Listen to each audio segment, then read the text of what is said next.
നമസ്കാരം. ഇന്ന് വിദ്യാഭ്യാസ മേഖലയിലെ ഒരു വിഷയം നിങ്ങളുമായി പങ്കുവെക്കുകയാണ്. കുടിപ്പള്ളിക്കൂടങ്ങൾ കേരളത്തിൽ ആരംഭിച്ച ചരിത്രമാണ് ഇന്ന് പങ്കുവെക്കുന്നത്.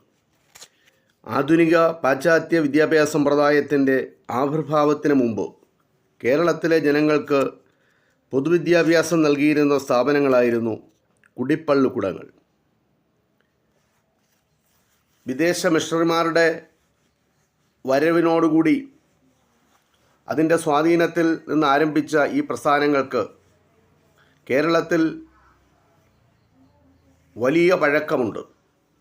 ഇന്നത്തെ പൊതുവിദ്യാഭ്യാസ സ്ഥാപനങ്ങളായ സ്കൂളുകളിൽ നിന്നും അവയുടെ സ്വഭാവത്തിൽ നിന്നും പ്രവർത്തന രീതിയിൽ നിന്നും പല വ്യത്യാസങ്ങളും പഴയ കുടിപ്പള്ളിക്കൂടങ്ങൾക്കുണ്ട്.